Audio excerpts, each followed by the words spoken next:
The Demon of the World, or Queen Mab by Mab Shelley, 1813. Read by Moyne. Part 2. O happy earth, reality of heaven, to which those restless powers that ceaselessly throng through the human universe spire, thou consummation of all mortal hope, thou glorious prize of blindly working will, whose rays, diffused throughout all space and time, verge to one point and blend forever there. Of purest spirit, thou pure dwelling place, where care and sorrow, impotence and crime, languor, disease and ignorance dare not come. O happy earth, reality of heaven! Genius has seen thee in her passionate dreams and dim forebodings of thy loveliness. Haunting the human heart, have there entwined those rooted hopes, that the proud power of evil shall not forever on this fairest world shake pestilence and war, or that his slaves with blasphemy for prayer and human blood for sacrifice before his shrine forever in adoration bend. O Erebus, with all its banded fiends, shall not uprise to overwhelm in envy and revenge the dauntless and the good, who dare to hurl defiance at her throne. Gird thou it be with death's omnipotence. Thou hast beheld his empire, O the present and the past, it was a desolate sight. Now gaze on mine. Futurity, thou hoary giant Time, render thou of thy half-devoured babes, and from the cradles of eternity, where millions lie lulled to their portioned sleep, by the deep murmuring stream of passing things, tear thou that gloomy shroud. Spirit, behold thy glorious destiny. The spirit saw the vast frame of the renovated world smile in the lap of chaos, and a sense of hope through her fine texture did suffuse such varying glow as summer evening casts on undulating clouds and deepening lakes, like the vague sightings of a wind that wakes the wavelets of the slumbering sea and dies on the creation of its breath, and sinks and rises, falls and swells by fits, was the sweet stream of thought that with wild motion flowed o'er the spirit's human sympathies. The mighty tide of thought had paused awhile, which from the demon now, like ocean's stream, again began to pour. To me is given the wonders of the human world to keep. Space, matter, time and mind, let the sight renew and strengthen all thy failing hope. All things are recreated, and the flame of consentaneous love inspires all life. The fertile bosom of the earth gives suck to myriads who still grow beneath her care, rewarding her with their pure perfectness. The balmy breathings of the wind inhale her virtues and diffuse them all abroad. Health floats amid the gentle atmosphere, glows in the fruits, and mantles on the stream. No storms deform the beaming brow of heaven, nor scatter in the freshness of its pride the foliage of the undecaying trees. But fruits are ever ripe, flowers ever fair, and autumn proudly bears a matron grace, kindling a flush on the fair cheek of spring, whose virgin bloom, beneath the ruddy fruit, reflects its tint and blushes into love. The habitable earth is full of bliss. Those wastes of frozen billows that were hurled by everlasting snowstorms round the poles, where matter dared not vegetate nor live, but ceaseless frost round the vast solitude bound its broad zone of stillness are unloosed, and fragrant zephyrs there from spicy isles ruffle the placid ocean deep that rolls its broad bright surges to the sloping sand, whose roar is wakened into echoing sweet, to murmur through the heaven-breathing groves and melodies with man's blessed nature there. The vast tract of the parched and sandy waste now teems with countless rills and shady woods, cornfields and pastures and white cottages, and where the startled wilderness did hear a savage conqueror stained in kindred blood, humming his victory, or the milder snake crushing the bones of some frail antelope within his brazen folds, the dewy lawn offering sweet incense to the sunrise, smiles to see a babe before his mother's door, share with the green and golden basilisk that comes to lick his feet, his morning's meal. Those trackless deeps where many a weary sail has seen above the illimitable plain morning on night and night on morning rise, whilst still no land to greet the wondrous spread, its shadowy mountains on the sun-bright sea, where the loud roarings of the tempest waves so long have mingled with the gusty wind in melancholy loneliness, and swept the desert of those ocean solitudes. But vocal the sea-bird's harrowing shriek, the bellowing monster, and the rushing storm. Now to the sweet and many mingling sounds of kindliest human impulses respond. Those lonely realms, bright garden isles, begemmed with lights and clouds and shining seas between, and fertile valleys resonant with bliss, whilst green woods o'er canopy the wave, which like a toil-worn labourer leaps the shore, to meet the kisses of the floweret's lair. Man chief perceives the change, his being notes the gradual renovation, and defines each movement of its progress on his mind. Man, where the gloom of the long polar night lowered o'er the snow-clad rocks and frozen soil, where scarce the hardiest herb that braves the frost basked in moonlight's ineffectual glow, shrank with the plants and darkened with the night. Nor where the tropics bound the realms of day with a broad belt of mingling cloud and flame, where blue mists through the unmoving atmosphere scattered the seeds of pestilence and fed on natural vegetation, where the land teemed with all earthquake, tempest, and disease, was man a nobler being. Slavery had crushed him to his country's blood-stained dust. Even there the milder zone afforded man a seeming shelter, yet contagion there, blighting his being with unnumbered ills, spread like quenchance fire.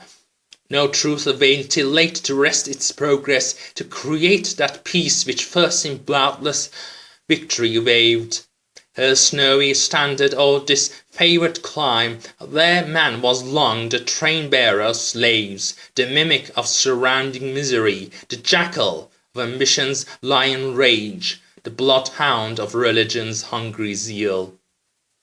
Here now the human being stands adorning the loveliest earth with taintless body and mind, blessed from his birth with all bland impulses which gently in his noble bosom wake all kindly passions and all pure desires.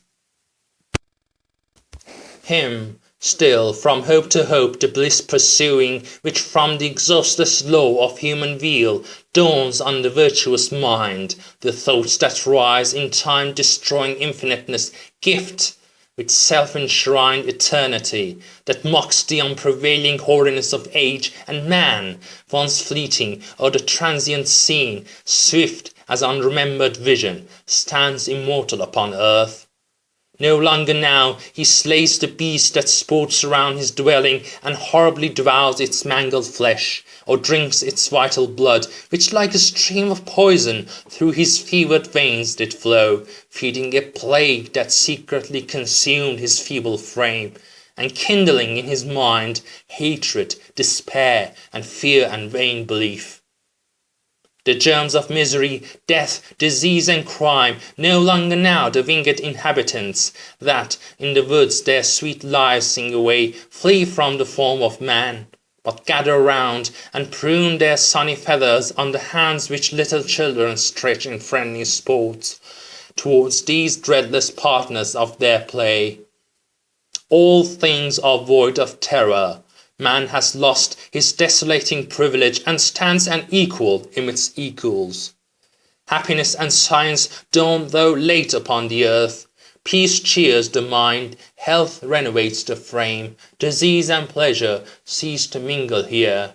Reason and passion cease to combat there. Whilst mind unfettered o'er the earth extends its all-subduing energies, and wields the sceptre of a vast dominion there. Mild is the slow necessity of death. The tranquil spirit fails beneath its grasp without a groan, almost without a fear.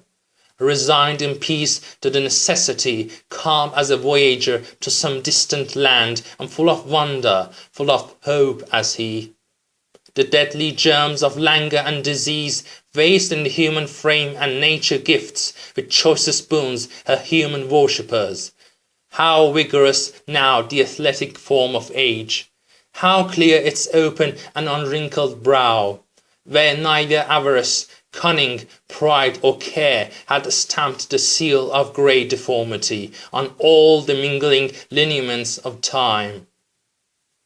How lovely the intrepid front of youth! How sweet the smiles of taintless infancy!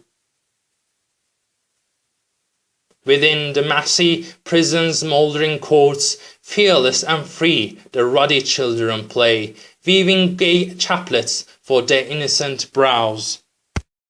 With the green ivy and the red wallflower that mock the dungeon's unavailing gloom, the ponderous chains and gratings of strong iron, there rust amid the accumulated ruins, now mingling slowly with their native earth.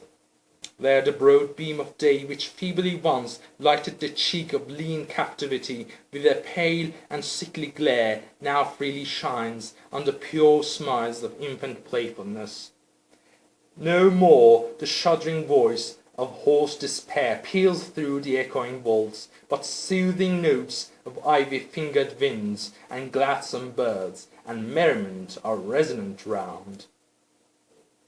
The feigns of fear and falsehood hear no more. The voice that once waked multitudes to war, thundering through all their aisles, but now respond to the death dirge of the melancholy wind.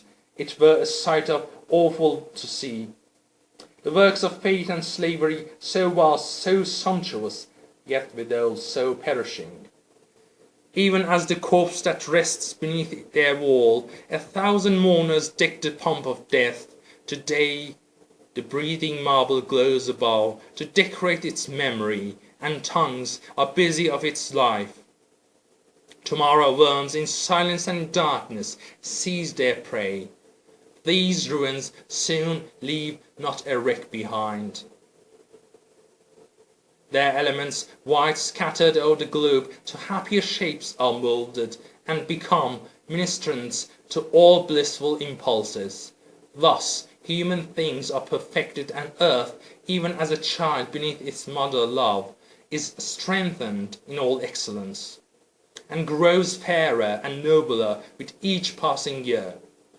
Now time his dusky penance o'er the scene closes in steadfast darkness, and the past fades from our charmed sight. My task is done, thy lore is learned. Earth's wonders are thine own, with all the fear and all the hope they bring. My spells are past, the present now recurs. O me, a pathless wilderness remains, yet unsubdued by man's reclaiming hand. Yet, human spirit, bravely hold thy course. Let virtue teach thee firmly pursue the global path of an aspiring change. For birth and life and death's strange state, before the naked powers that through the world wander like winds have found a human home, all tend to perfect happiness and urge the restless wheels of being on their way, whose flashing spokes instinct with infinite life. Bicker and burn to gain their destined goal, for birth but wakes the universal mind, whose mighty streams might else in silence flow through the vast world to individual sense, of outward shows, whose unexperienced shape new modes of passion to its frame may lend. Life is its state of action, and the store of all events is aggregated there, that variegate the eternal universe.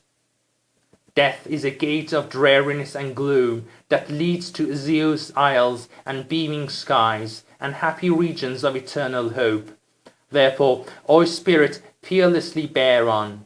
Though storms may break the primrose on its stalk, though frosts may blight the freshness of its bloom, yet spring's awakening breath will woo the earth to feel with kindliest dews its favourite flower, that blooms in mossy banks and darksome glens, lighting the greenwood with its sunny smile. Fear not then, spirit, death's disrobing hand, so welcome when the tyrant is awake, so welcome when the biggest hell torch flares. This but the voyage of a darksome hour, the transient gulf dream of a startling sleep. For what thou art shall perish utterly, but what is thine may never cease to be. Death is no foe to virtue. Earth has seen love's brightest roses on the scaffold bloom, mingling with freedom's fadeless laurels there. And presaging the truth of visioned bliss, are there not hopes within thee, which this scene of linked and gradual being has confirmed?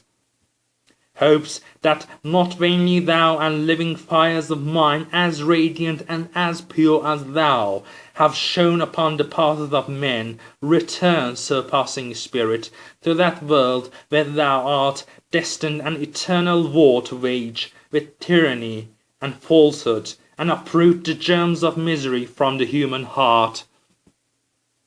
Thine is the hand whose piety would soothe the thorny pillow of unhappy crime, whose impotence an easy pardon gains, watching its wanderings as a friend's disease.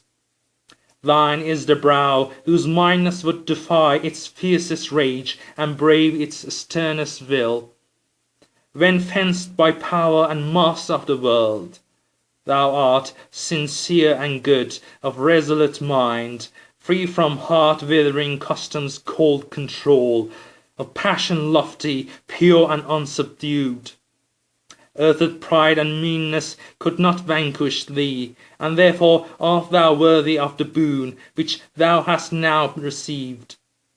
Virtue shall keep thy footsteps in the path that thou hast trod, and many days of beaming hope shall bless thy spotless life of sweet and sacred love.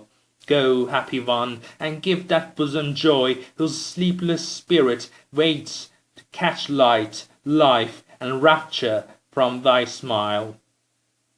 The demon called its winged ministers, speechless with bliss the spirit mounts the car, that rolled beside the crystal battlement, bending her beamy eyes in thankfulness. The burning wheels inflame the steep descent of heaven's untrodden way. Fast and far the chariot flew, the mighty globes that rolled around the gate of the eternal fane lessened by some degrees, and soon appeared such tiny twinklers as the planet's orb, that ministering on the solar power with borrowing light pursued their narrower way. Earth floated then below. The chariot paused a moment, the spirit then descended, and from the earth departing, the shadows with swift wings speeded like thought upon the light of heaven. The body and the soul united then. A gentle start convulsed Ianthea's frame. Her veiny eyelids quietly unclosed. Moveless awhile the dark blue orbs remained.